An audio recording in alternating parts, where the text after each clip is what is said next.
Welcome to TOMMO'S Race CHINWAG, a chat, a natter, a conversation, all things Formula One. Join me live on YouTube or after the fact on Spotify and Apple Podcasts as we get into the meat and bones of this wonderful, frustrating, exhilarating sport we know and love. My name's Tommo, let's talk about it. Well, here we are, emergency podcast time. Welcome back to TOMMO'S Race CHINWAG and welcome to heaven. Apologies for the shocking lighting.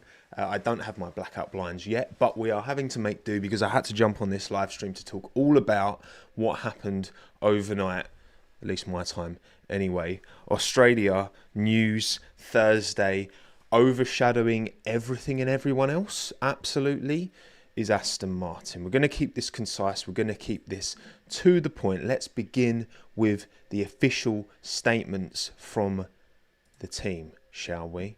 Starting off with Koji Watanabe, a Honda Racing Corporation president. Based on extensive dyno testing, we will introduce countermeasures now that we believe to be the most effective solution at this stage. Only once the car runs on track will we have a full understanding of whether the countermeasures are effective, so certain limitations will be applied to the power unit operation this week. They will not, almost certainly not, run the race, complete the race, minimal running, maybe even in the practice sessions. Honda Racing Corporation and Aston Martin Aramco Formula One team will continue to work closely together as one team with further countermeasures already under consideration.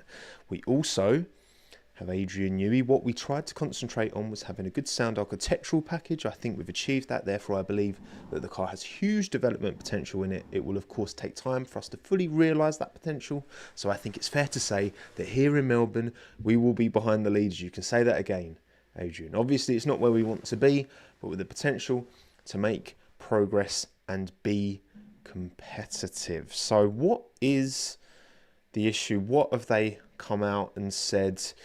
I've got a bunch of quotes from various people who know what they're talking about on Twitter. Aston don't expect to get, Lance doesn't expect to get more than 15 laps out of the car due to these vibrations. Of course, Lance has had wrist injuries in the recent past. Broke his hand, didn't he? And then still raced in Bahrain. Was it 2023, wasn't it? Fernando has said 25 laps is about the maximum before potential permanent nerve damage, which is... I mean, it is a situation we knew it was going to be bad going into this weekend. Again, the countermeasures that Honda have brought to try and bring some kind of... It's not even performance really from the car. It's just an ability to run. Because they've said it again in their statement that they're not able to get enough laps on the board to stress test other parts of the car, let alone this excessive vibration, which is, it's transmitting through the steering wheel to the drivers, but also it's shaking the battery and stopping the battery work anywhere near at its full capacity. That is essentially the situation rounded up. It is bad. It is actually, yes, kind of worse than I thought. I don't know how much of this is Aston trying to get ahead of it and maybe blow it up to the maximum it could possibly be. Again, Lance saying 15, Fernando saying 25 laps, and then they'll just have to park it. But it's not good, is it? It's not good. Chat, what we got to say about this? We're gonna we might actually keep this under 10 minutes because I'm not going to talk unnecessarily. I just want to update you with the news that came out of Australia overnight, and it's not looking good, is it? Aston have said, and Adrian has reiterated, he thinks, from a chassis point of view, they could be a top 5 team. But without the power unit firing on all cylinders, then doesn't matter how good your chassis is. Again, we saw this with Red Bull back in the Renault days, that he would obviously design a quick car. That went without saying. But delivering that on track is a whole nother thing entirely, when you don't have the power unit to support you, Ultimate sandbagging. Do you reckon, Filippo? I mean, I hope you're right.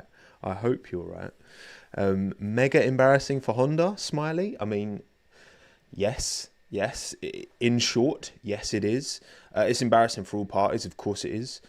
But yeah, I would say Honda, it doesn't help, does it? The track record, the connection with GP2 engine, Alonso, etc., etc.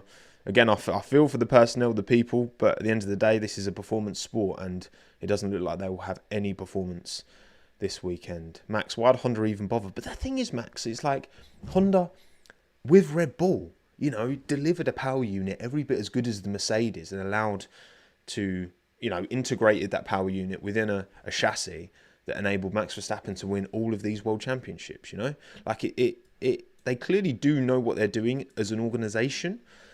I just think that, and again, this is on Honda, their decision to pull out of F1 and then pull back in, they lost a lot of personnel. They lost a lot of very important personnel as part of that powertrain division that they had, either to Red Bull powertrains that, that made sense, right? People to stay put with Red Bull and be part of this new, now Ford badged engine endeavour. Of course, Mercedes high performance powertrains, Ferrari, etc., etc. Obviously, Audi building their own engine.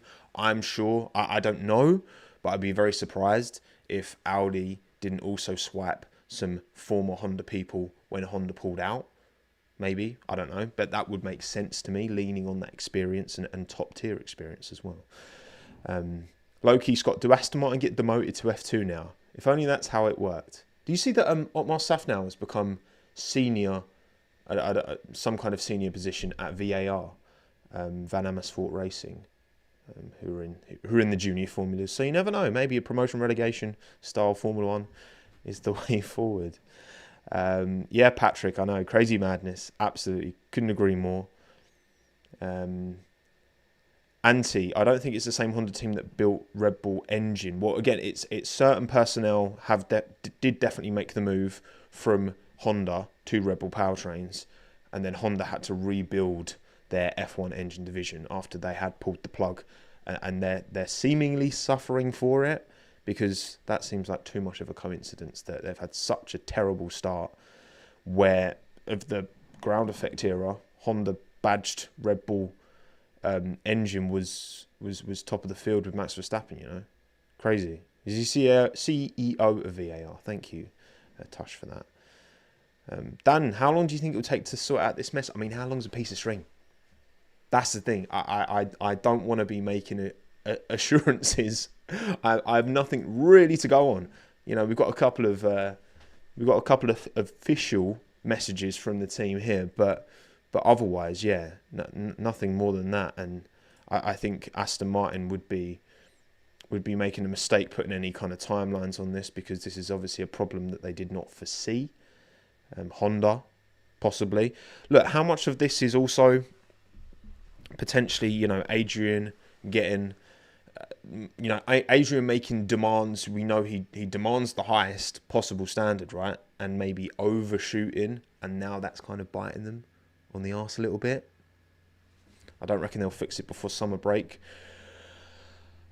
Rui, I'm inclined to agree. I don't even know. It's just sad, isn't it? Look, the saving grace here, again, you look at that car, I have belief that chassis has potential, and once the Honda is working as it should be, perhaps it will be a semi-decent engine, right?